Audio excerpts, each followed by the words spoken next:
DGS uncle अपने एक trip के बाद जब वापस इंडिया आए, उसके बाद वो एक दिन उनका एक स्कूल या कॉलेज बन रहा था, तो उसे देखने के लिए जब वो गए तो वहाँ पे उनकी बेटी ने उनसे कहा, जिनकी बेटी 18 साल की थी, उनकी बेटी इवेंजेलिन ने उनसे कहा, dad I also want to come with you, मैं भी आपके साथ आना चाहती हूँ। और उन्होंने मना भी किया कि मत आ, लेकिन उन्होंने कहा नहीं डैड मैं आपके साथ आना चाहती हूँ, क्योंकि डैड कम रहते थे घर पे, मीटिंग्स के कारण बहुत ट्रैवल करते थे, तो उन्होंने कहा डैड मैं आपके साथ आना चाहती हूँ। एक एम्बेसडर कार में वो लोग बैठे और वो ट्रैवल करने लगे। उन्होंने निर्णय लिया चलो लेट्स गो टुगेदर। तो वाइफ हस्बैंड और ये बेटी एक साथ ट्रैवल करने लगे, और ये ट्रैवल करते रहे और वहाँ पे एक बहुत बड़ी गाड़ी के साथ इनका एक्सीडेंट हो गया, और उस गाड़ी का हालत इतना खराब हो गया कि वो पूरी तरह खत्म हो गया।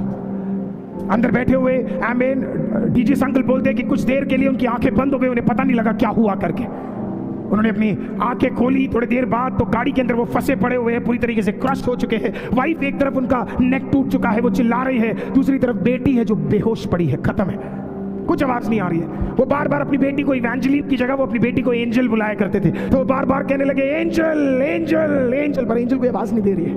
कुछ देर में वहां पे लोग आए, कुछ देर में एम्बुलेंस आया, डीजीएस अंकल को लोगों ने उठाया, एम्बुलेंस में डाला, वाइफ को लिया एम्बुलेंस में डाला, इवेंजेलिन को लिया एम्बुलेंस में डाला और नियर बाय हॉस्पिटल में उनको डाल दिया। क्योंकि वो एक अद्भुत प्रभु के दास थे। सारे कम्युनिटी के लोग, सारे डिनोमिनेशंस के लोग, चाहे वो कैथलिक हो, चाहे वो पेंटिकॉस्टल हो, चाहे वो इंटरडिनोमिनेशनल हो, चाहे वो कोई भी सभा के क्यों ना हो, सबके सब वहां पे आए उन्हें देखने के लिए। वो हॉस्पिटल लोगों से भर गया, सो मेनी पीपल। लेकिन उन्हें नहीं पता था कि उनकी बेटी मर चुकी है, कि उस एक्सीडेंट के उसी मोमेंट में उनकी बेटी का देहांत हो चुका है।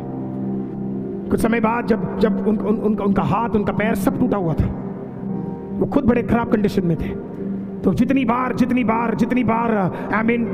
उन्हें देखा जाता था, तो पॉल आता था, पॉल उनका बेटा पॉल दिनकरन उनके पास आते थे, और वो बार बार एक ही सवाल पूछते थे, इवेंजेलिन एंजल कैसी है, हाउ इज एंजल कैसी है एंजल। एंड पॉल कहता था आपको डरने की जरूरत नहीं है, एंजल ठीक है, थोड़ी क्रिटिकल है, लेकिन हॉस्पिटल में ठीक है।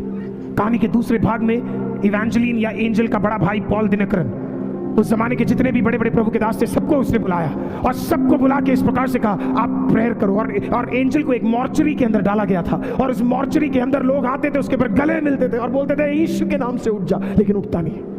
पॉल दिनकरन फिर दूसरे प्रभु के दास को बुलाते, कहते प्रे फॉर माय एंजल, मेरी बहन के लिए दुआ करो कि ये जिंदा हो जाए। और फिर प्रभु के दास लोग आते, दुआ करते, पर एंजल उठ नहीं रही है।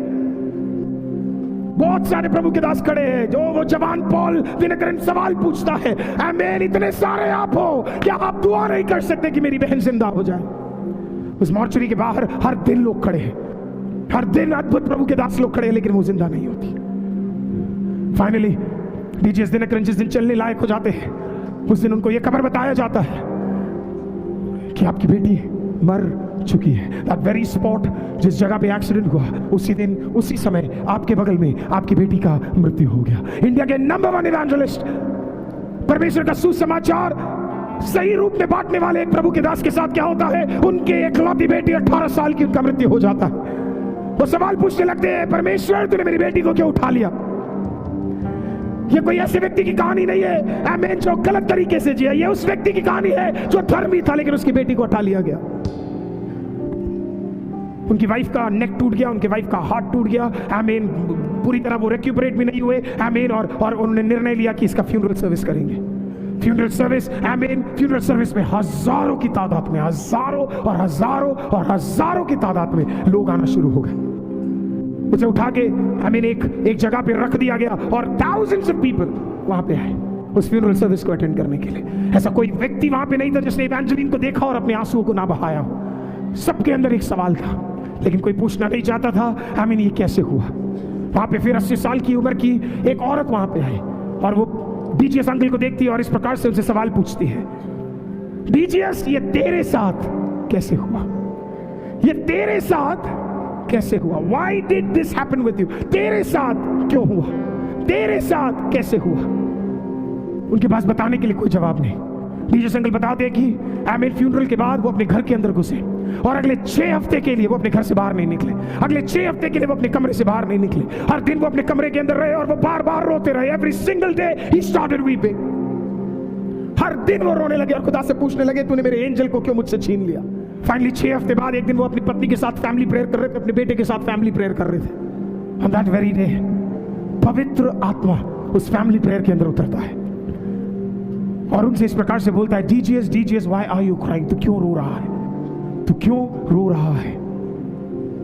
डीजीएस ने कहा मैं क्यों नहीं रो, तुमने मुझे मेरे से इवेंजेलिन मेरी बेटी को दूर कर दिया है। और फिर पवित्र आत्मा ने कहा, डीजीएस तू अकेला नहीं रो रहा, मैं भी तेरे साथ रो रहा हूं।